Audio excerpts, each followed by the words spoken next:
चंदनपुर गांव में कई सालों से अकाल पड़ा हुआ था। वर्षा न होने की वजह से न ढंग से फसल हो पाती थी, न ही पीने का पानी था।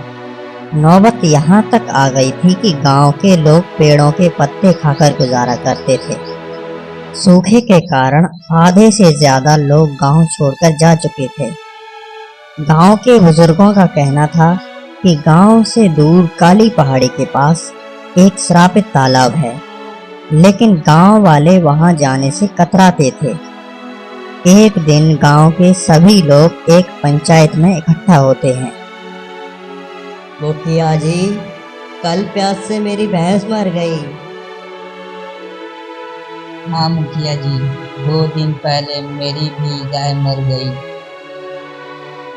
मुखिया जी, अगर हालात यही रहे तो वो दिन दूर नहीं जब हम सभी भूख और प्यास से मरने लगेंगे। अब आप ही कुछ बताइए। समस्या तो गंभीर है, लेकिन आप लोग चिंता मत करो। हम लोग जमींदार जी के पास जाएंगे, वो जरूर हमारी मदद करेंगे। फिर सभी लोग जमींदार के पास जाते हैं।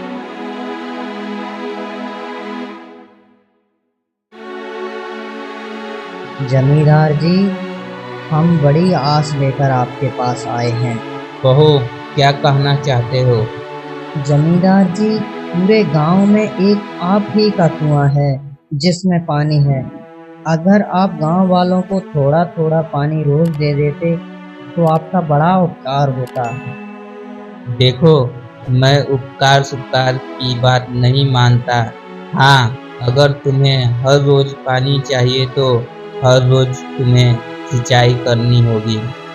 जमींदार जी, अगर दिन भर एक मटके के लिए हम सिंचाई करेंगे तो अपने बच्चों को क्या खिलाएंगे?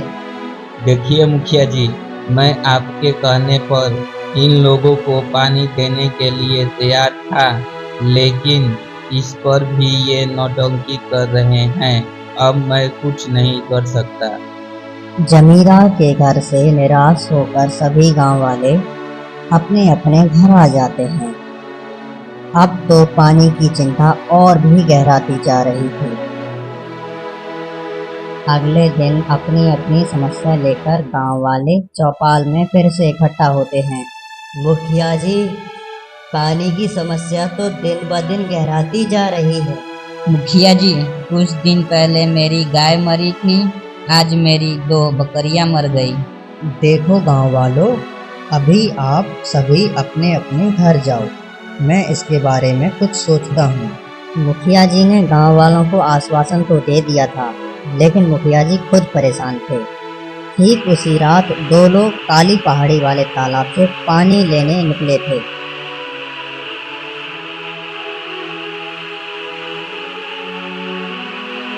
फिर जैसे ही वे पानी भरकर पीछे मुड़ते हैं,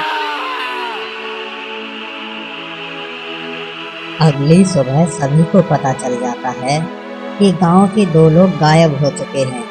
वो जरूर काली पहाड़ी के पास वाले तालाब से पानी लाने गए हैं।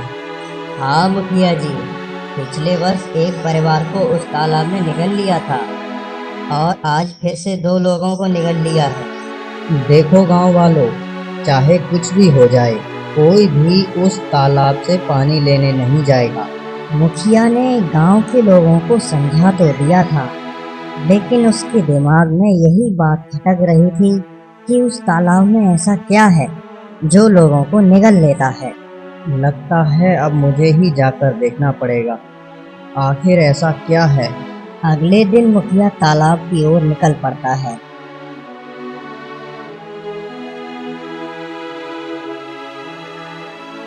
मुझे यहीं से छुपकर देखना चाहिए, इस तालाब में आखिर ऐसा क्या है। मुखिया को छिपे हुए काफी समय बीत चुका था, लेकिन अभी तक तालाब के आसपास कुछ भी नजर नहीं आ रहा था। तभी वहां एक नकाबपोश घूमता हुआ दिखाई देता है। लगता है यही वो शैतान है जो लोगों को निगल जाता है। मुझे इसका पीछा करना होगा, तभी मुझे सच्चाई पता चलेगी।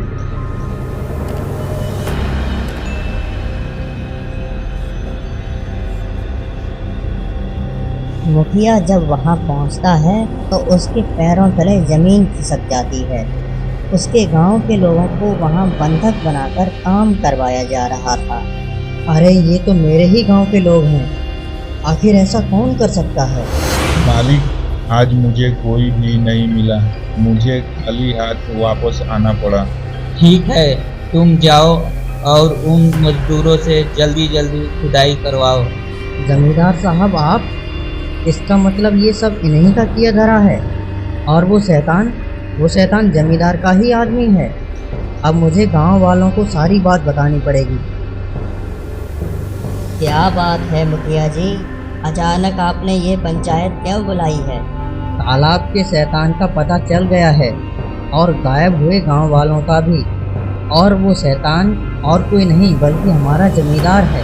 क्या? जमींदार जी? पर वो ऐसा क्यों करेंगे? वो तो वही जाने, पर इस वक्त हम सबको मिलकर गांव वालों को छुड़ाना होगा। फिर मुखिया गांव वालों के साथ कैदी भाइयों को छुड़ाने चल देता है।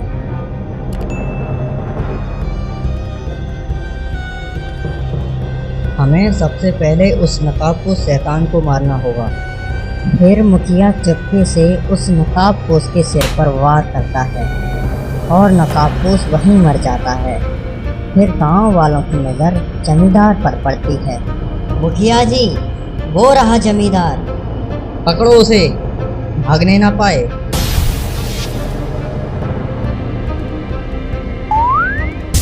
अब बताओ जमींदार, तुमने गांव वालों को क्यों पकड़ रखा है और उनसे काम क्यों करवाते हो? मुखिया जी, ये एक हीरे का खान है और यहाँ खुदाई के लिए मजदूर चाहिए थे जो दिन रात एक करके मुझे मालामाल बना दे। इसलिए मैंने तालाब के भूत का षड्यंत्र रचा था। कमीने कहीं के, बुरा काम करने वाला चाहे कितना भी बड़ा क्यों ना हो, लेकिन पकड़ा ही जाता है। मारो इसे। फिर गांव वाले जमींदार की खूब पिटाई करते हैं। इस तरह जमींदार का पर्दाफाश हो जाता है और गांव वालों को पीने के लिए पानी मिल जाता है।